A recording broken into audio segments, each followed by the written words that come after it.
Good morning, everyone. I'm Dr. Laura LaCarey. I currently have the pleasure of serving as the president of the Illinois Pharmacists Association, and I was invited here today to talk to you about the Illinois Pharmacists Association and, more importantly, the overall idea of the importance of professional association membership when it comes to being a pharmacist.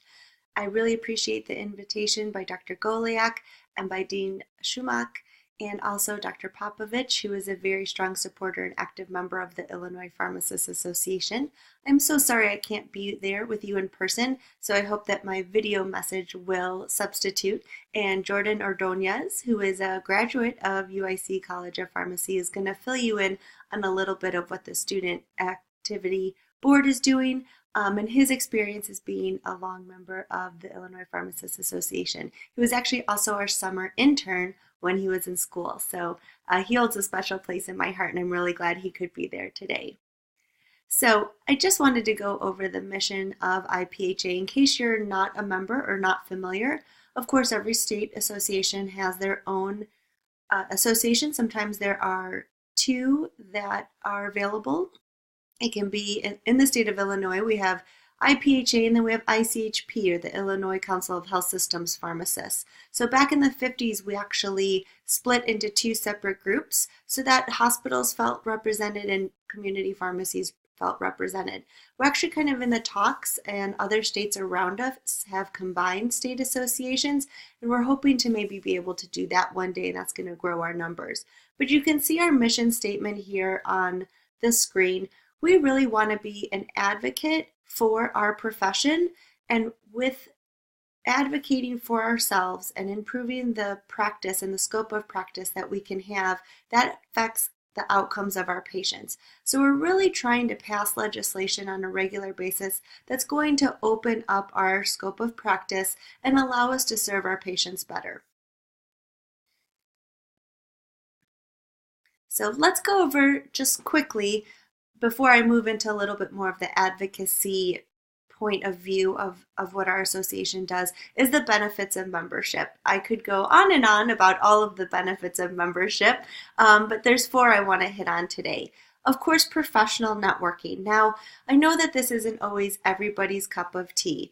It can be very intimidating to walk into a room of pharmacists, go to a national meeting, and just try to go to talk to other practitioners.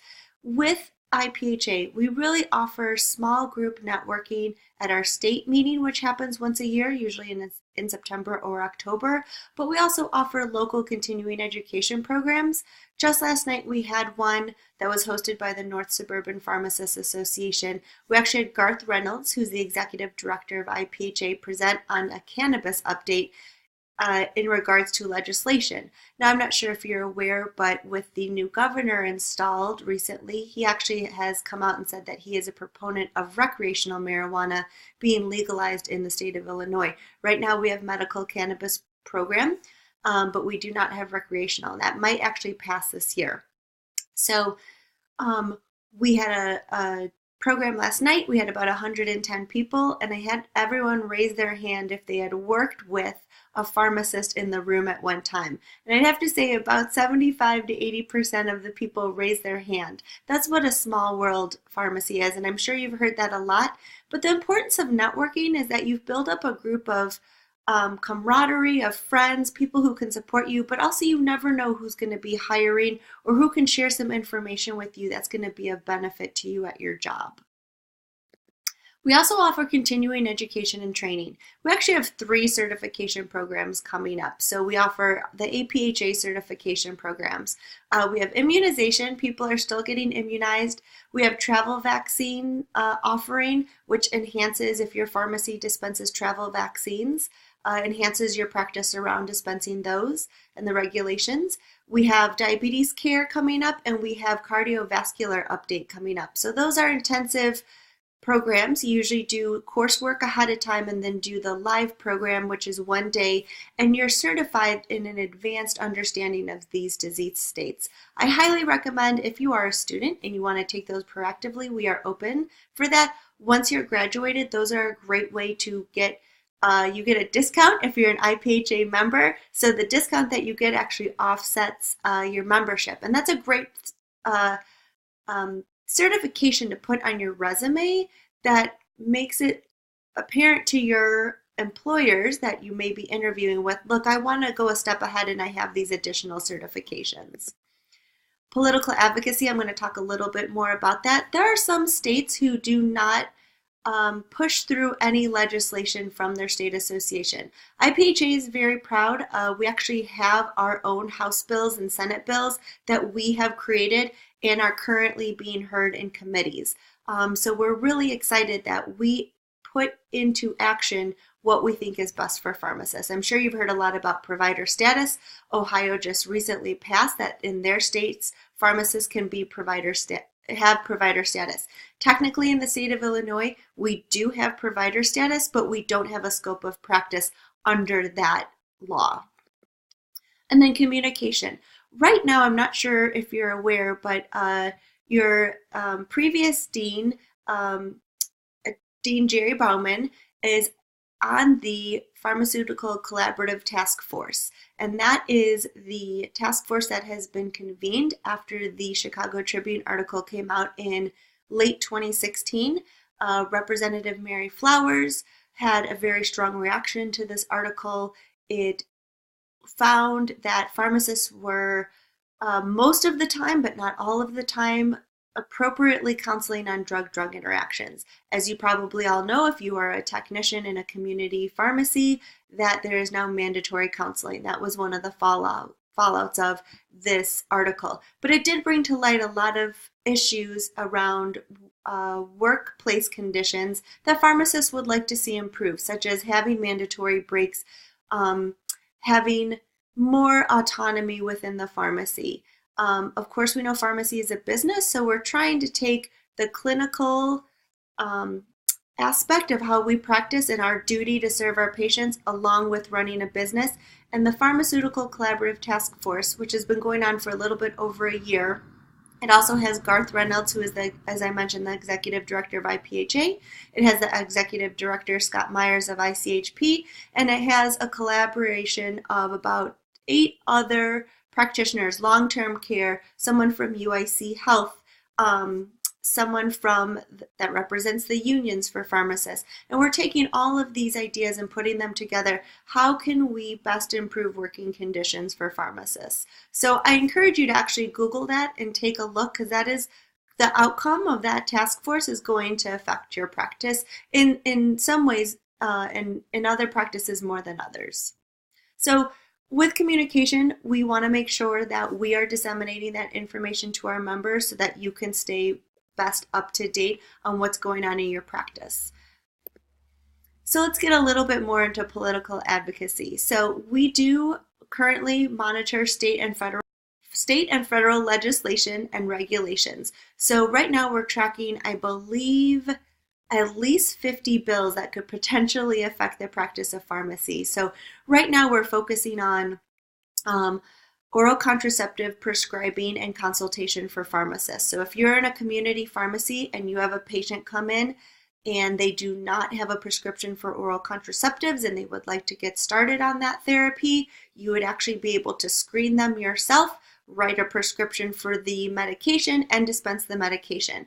That really is a great public health initiative and can help patients who are in need of contraceptives immediately. We are trying to push that through. We tried to push that through last year and we got stopped by a couple of different entities who had concerns about that. As you know, this is already covered in Oregon and I believe New Mexico, so we're still trying to fall in line with that. We also are looking at pushing through a nicotine supplementation bill. So pharmacists, someone comes in and they are looking for help to stop smoking. We actually could write a prescription for prescription products and dispense nicotine replacement therapies without them having to go to a doctor to have a prescription. Again, these are public health initiatives that in a sense provide us a scope of practice under provider status that we don't yet have, but we're trying to find these niches where we can make a difference. So if you have a lot of free time on your hands, probably not until the end of this year when you're done with your appies, but check out our pharmacy legislative tracking system. It's a really interesting, there are so many ways that pharmacy can be affected. And we have 2 lobbyists right now, and our Garth Reynolds is a registered lobbyist, so we actually have 3 lobbyists that are working for us right now that are in the best interest of practice of pharmacy. And of course, when we talk about membership, we are always looking for membership. A lot of professional associations are losing membership because the internet provides a lot of things for free. So unfortunately, there is not a central lobbying group. There is for APHA, but in the state, it really is IPHA and ICHP. So it's really important. Your membership helps to fight for your freedom to practice as a pharmacist the way you want to practice. So here's Legislative Day from a few years ago. There is Governor Rauner in the middle there. This was a really exciting day. He was able to meet with us. We don't always get to meet with the governor, but that was really great. He made some remarks about his practice. It's going to be interesting. We had a Republican governor who was very pro small business, so he was an advocate for independent pharmacies. Now we have a Democratic governor who is still advocating now a little bit differently for patients' rights. So he's really taking a look at PBMs and the negative reimbursement that we're seeing under PBMs and DIR fees, star ratings. These are things you guys have probably heard of, but that are really affecting the practice of pharmacy. And he's kind of taking a little bit of a more clinical point of view. So I think it's going to be really interesting going forward. Garth was actually on his healthcare transitions committee from Rauner to Pritzker, and so he was able to get in and give a plug for pharmacy, which was really great. So, and I would be remiss, this is one of my favorite pictures of 2018. This is me, in case we haven't met. Hello, this is what I look like on a day where I'm wearing my IPHA garb.